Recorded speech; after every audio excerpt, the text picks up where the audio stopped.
think we're gonna go with black fishnet because the nude is great, but if she walks and it wrinkles like that, then it looks like you got some extra skin up in there. Cellulite. And you know I don't. And you know that you do not. There's no extra skin there. Like, most fashion shows have models that are all size 0.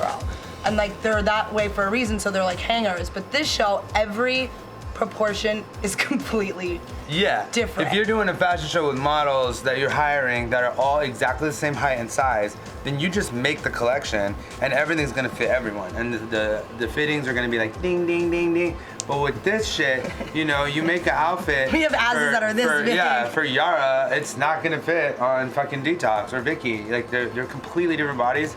So I don't even know what I'm making until I know who's in the show. My name is Cassils. I know Marco because we both went to CalArts to do our graduate degrees at the same time. And I think it's really important to express plurality. And one thing that's exciting me about the show after talking to Marco is just that we're not just talking about, you know, this kind of binary position of trans. We're talking about not just, you know, one end of the spectrum to the other in terms of gender, but we're talking about all different kinds of bodies, big bodies, small bodies, white bodies, dark bodies, all different kinds of bodies, and those bodies that sort of play by the rules and don't play by the rules, and kind of breaking the rules by including all of those bodies.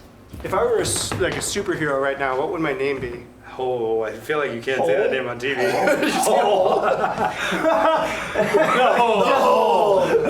I would do a pose, but I'm afraid to move. Right now I'm doing a fundraiser. I'm trying to raise $150,000 to make a film I wrote 3 years ago about LGBT homeless youth called Hooked. Half the profits of the film are going to go to a few charities that I really admire.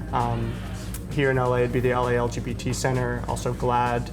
California and New York is one that I'm considering, and then also Albert Kennedy Trust in London. Wow, that's amazing. Yeah. Wait, so how do people get in touch with you about that? They go to hotsissy.com. Yeah, I made that just a splash page for now. It's an Indiegogo page. You can either search Hooked on Indiegogo or go to hotsissy.com and click Hooked. Amazing. Yeah. Give a little spin. See your tassels. Oh yeah, this guy. There you go. She's got it. Yeah, no, this is gonna be the backflip shot for sure. Actually, this side.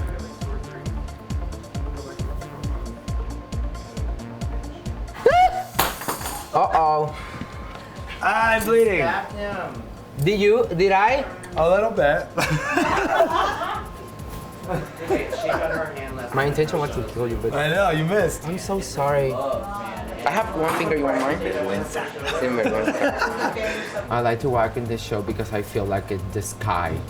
And I'm gonna love it more because I know I'm walking the sky of a Puerto Rican designer. Yes, mama!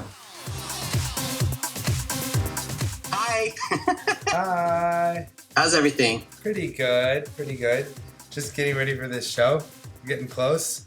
I know that I want to start the show. Duo Ra is this amazing couple that do music and modeling and stuff. We had spoken to them about using this song because I love the beginning where it's like the uncompromised result of anticipation and expectation, the finalization of our proclamation of personalized decision.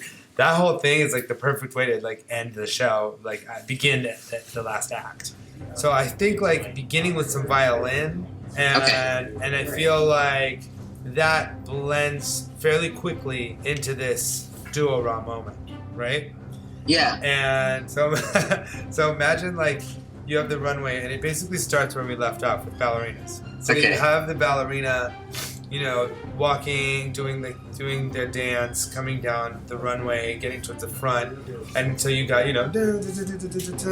mixed with the reminiscent sort of echoes of this last, the Done song and all of that stuff. Out of nowhere, you hear wah, that foghorn. I think it's actually the way they begin the song. It's just a big bass, whoa.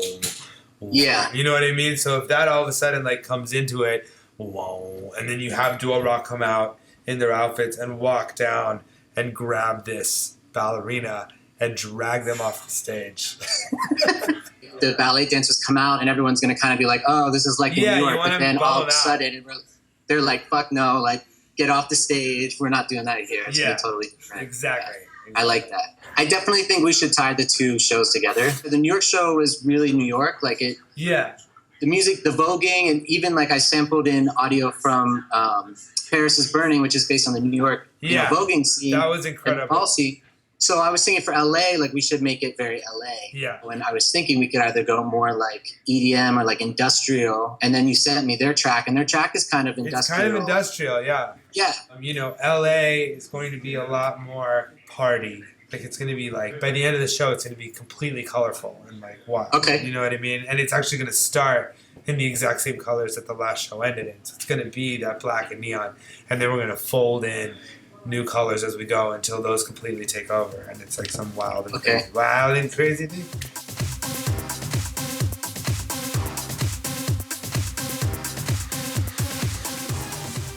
And don't forget to subscribe to WOW Presents.